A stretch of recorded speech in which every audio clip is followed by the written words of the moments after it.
Hello guys, I'm Azad, and in this video I will teach you conditionals, if, elif and else statements. So look at this. If we have a condition, if that condition is true, do this task. If that condition is false, do this task. So if is followed by condition. If it is true, the code and the if statement will be executed. But if it is false, we have another clause, that is else, and the code and else will be executed. If the condition is true, the code and if will be executed, and if it is false, the code and else statement will be executed. So here it is the syntax. We use a if clause followed by condition and then colon. After that we write some code which we want to run if the condition is true. If the condition is false, or if it is not false but the condition is other than the specified condition in this if clause, so else will be executed and the code and else will be executed. Let's have a look at this example. If x is greater than y. X is greater than y is a condition. We have for example any two integers x and y. So what will f do? F will check the value of x and y. If the value of x is greater than y, then it will print x is greater than y. Other than that, if the value of x is less than y, so it will print y is greater than x. Now we have elif. This is used when we want to check multiple conditions. We can use elif many times, like we can use if and then else, but in between if and else, if we want to check more conditions, we use elif. So elif is also followed by condition, and after that we write the code. Now let's have a look at this example. Here in this example, if x is greater than y, what will it do? It will print x is greater than y. Now we want to check another condition, so we use a clause elif. Elif will check if x is less than y, then it will print y is greater than x, which means that x is less than y. It will check another condition if these two numbers integers are equal, so it will print x is equal to y. And if these three conditions are not satisfied, it will print no relation exists. It doesn't exist really. These are comparison operators like greater than, less than, equal to. For equal to we use two equal signs. Not equal to, for not equal to we use exclamation with equal. Greater than or equal to we use a greater than sign and equal to. For less than and equal to sign we use less than and equal to. So now let's move into our code editor and write some code. So here in our code editor I will follow the same example. I have for example an variable x which is equal to 20, and I have another variable y which is equal to 50. So I will check whether x is less than or greater than y. So I will use f, and after that I will use condition. If x is less than y, this is a condition, x is less than y. After that I will put a colon and press enter. Take care of this indentation, that the code which we write below f and which is a part of f must be at some space from the start. It must not be at the start of line, as you can see the error indent expected. So we press tab to add some space. So here I will write print x is less than y. If this condition is not if this condition is not satisfied, it will print, for example, x is not less than y. I have used not less than y because it can be equal. So now let's see. So as you can see here, x is less than y because x is 20 and y is 50. So it's clear that x is less than y. So now if I change the values, I tag x 60 and then check what it says. So here it is, it has printed x is not less than y, means that x is greater than y.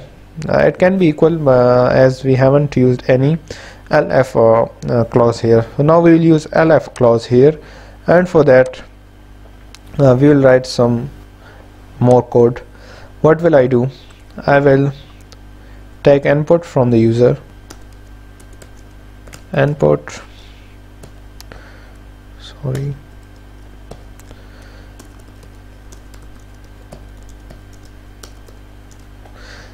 as in the previous task I have told you that these the inputs are always strings, so we will convert it into integers.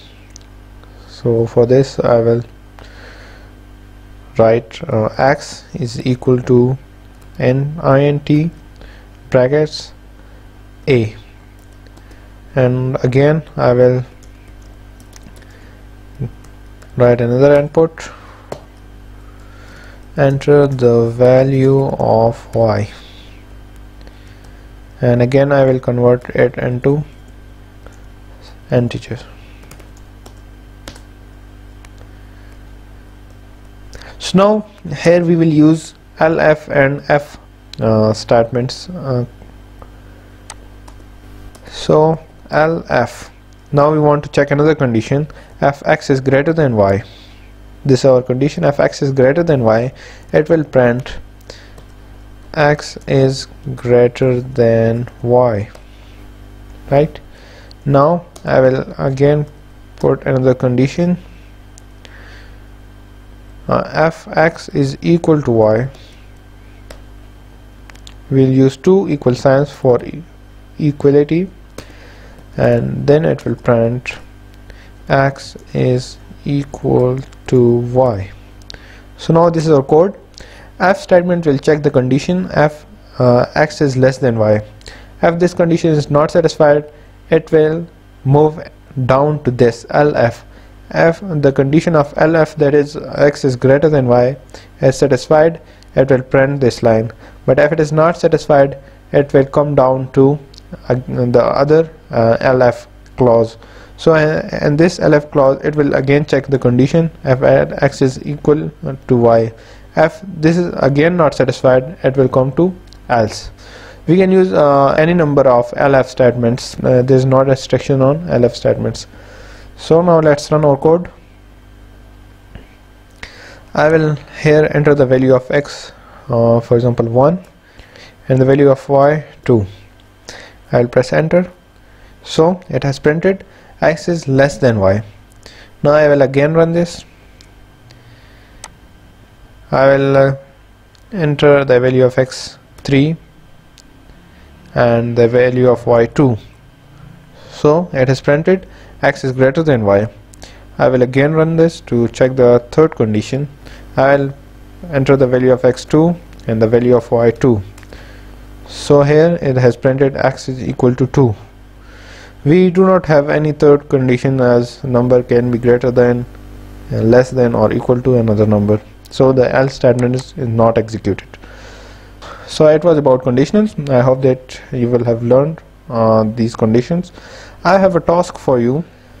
So this is our task. In this task you will have to design a school security system in which the password for students is 1234 and the password for faculty member is 5678. So what you will have to do, you will have to ask for the password from user, and when the user enters the password, your code will check the password whether it is a student password or faculty member's password.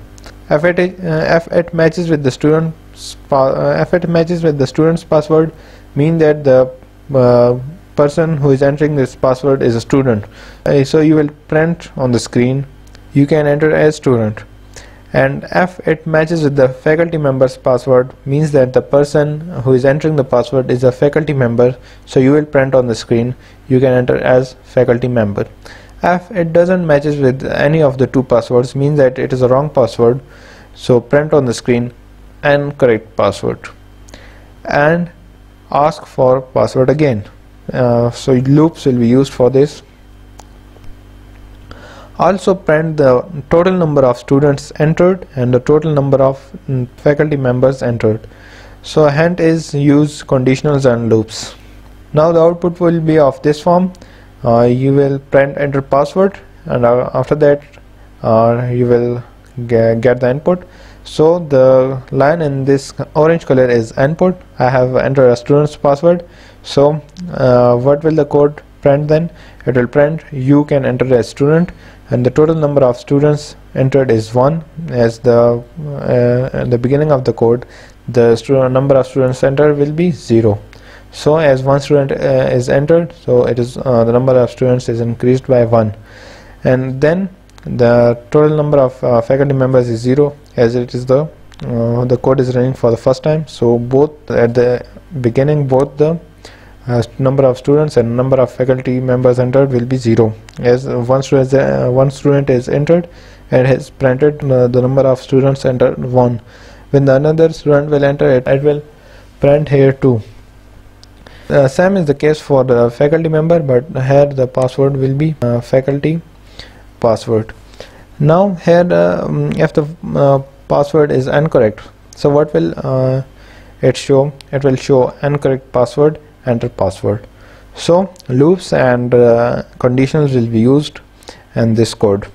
I hope that you will have liked this video. If you like this, so press the like button and don't forget to subscribe my channel and press the bell icon so that you get notified whenever I upload a new video. Thank you.